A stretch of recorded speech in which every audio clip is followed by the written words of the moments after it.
So we should get used to significantly higher inflation for the next several years than we have had in the Western world for the last 40. And it's going to last at least 6 years, maybe as many as 8, and that assumes we get started pretty soon. As the world has aged demographically, capital has been available at greater volumes with greater ease at lower rates than any time in human history, and that pretty much defines the last 15, 20 years. And now the people who generated all that capital, the baby boomers as they were moving towards retirement, are moving into retirement. And so the capital costs were always going to skyrocket about right now and continue rising at least into the mid-2030s. We have 15, 20 years of incredibly cheap capital that we now have to process through. And if you look at just the raw data, the United States is okay. We seem to have at least learned most of the lesson from the 2008 financial crisis, but Australia hasn't. Australian credit has risen by a factor of 7 since the year 2000. In the case of India, you're talking about 14. In the case of China, you're talking 34. So the idea that we can kind of let the air out of some of these financial bubbles without them popping is probably a bit of a stretch. Well, I would start by saying that the United States banking sector tends to be among the more healthy ones in the world, and if half of our banks really are insolvent, we're all screwed and it doesn't matter what you do. I happen to not believe that report at all. The idea that there's a lot of stress in the banking sector, that's obviously true. But let me dial this back a little bit and put a couple of things into context. Think about what tech is. Think about what Silicon Valley is. The whole idea is you put a bunch of 20 and 30-somethings into a network if they're not physically in contact with one another, and you pay them to think up things that don't exist. And then you pay them more to figure out how to make those things exist. And then you pay them more to prototype those technologies and even more to operationalize them. And only then do you start building them out throughout society. You don't get money back from any of that. That is all done on credit. And so you have to have a financial system that is deep, that is liquid, and finance has to be easy to come by and above all cheap. And that is exactly the environment we have been in the United States since roughly 1995, largely because the baby boomers have been nearing retirement but haven't reached retirement yet. What changed last year is we hit majority retirement for the baby boomers. And we've always known that this was coming. We've always known that that money was going away, and now most of it has. And so as a result, we've seen the steepest increase in capital costs in the history of my country, and lo and behold, Silicon Valley got hammered. We won't see the same pace of technological advancement again until such time as we have cheap capital again. That will not happen until we have a new mature worker generation that has not yet retired. That will be the millennials in the 2030s and 40s. We have had 4 banks in the United States go bust. Every single one of them was affiliated with the tech sector. That's to be expected.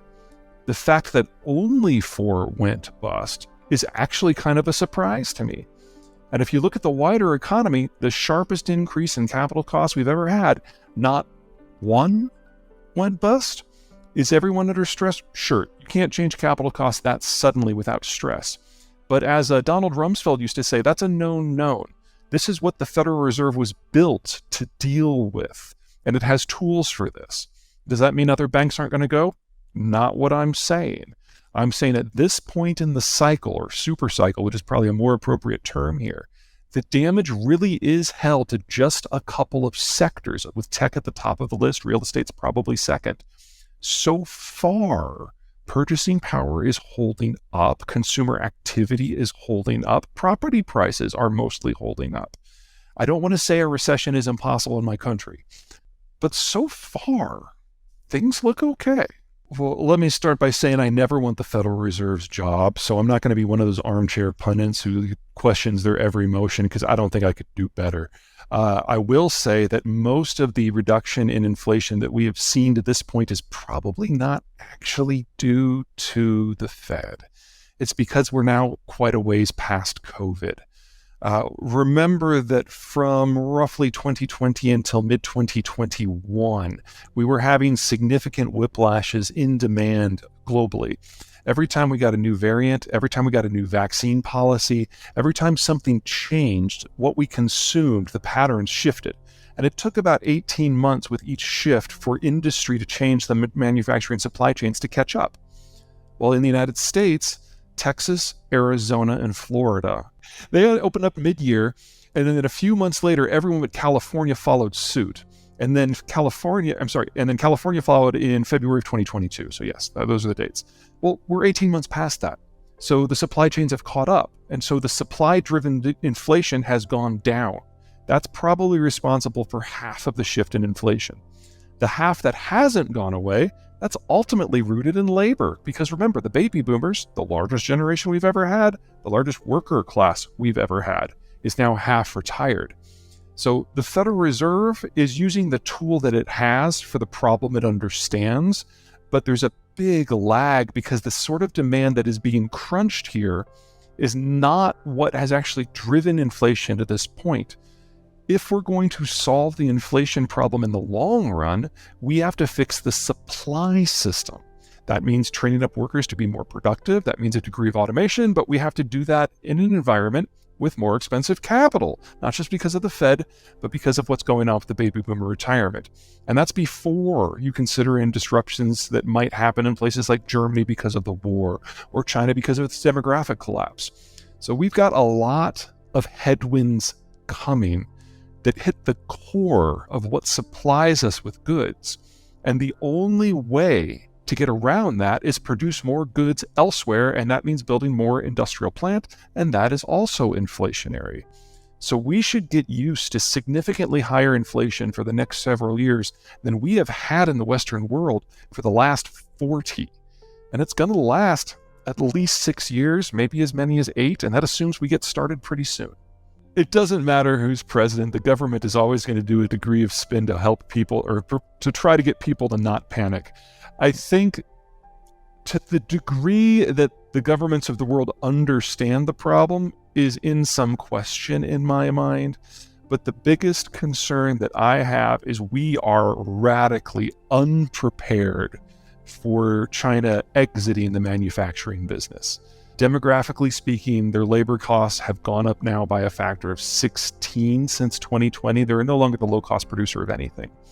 And the demographic situation is now so atrocious that they're literally running out of people aged 40 to be in the factories in the first place. And that's before you consider perhaps an energy shock because of the Ukraine war or trade shock because of tensions with the United States. We're going to lose them, and we are not ready for that. Central bank digital currencies mean something different to everyone, and in the most extreme version, which is what the Chinese are trying to implement, but some version of what you just outlined actually is the express government goal, the ability to monitor in real time every transaction everywhere. But keep in mind the very big difference between the American system and the Chinese system. The American Federal Reserve is just a few hundred people, and they have no interest in monitoring transactions, and they have no capacity without at least 100-fold expansion in their staff. China has 1.3 billion people, and government control of everyone's daily life is the first and foremost goal of the Chinese Communist Party. So for one of these governments, a digital currency is expressly designed to do exactly what you said, and in the other case, with the Federal Reserve isn't even sure it wants one. The Federal Reserve is poking at it, but it doesn't at the moment see a very strong use case for an independent digital currency. Now, if you talk about a digital currency as what the Fed is actually doing, which is just basically making all transactions that want to be digital, and you use paper to cash as rarely as possible, and everything is cleared on your phone, then yes, the Federal Reserve is going that direction. But the United Kingdom is already there because the United Kingdom basically got rid of paper checks. So there's a natural evolution here in the financial system that the Fed is embracing. But what most people talk about when they're talking about CDBs is really not what the Western world is even exploring, much less has an interest in.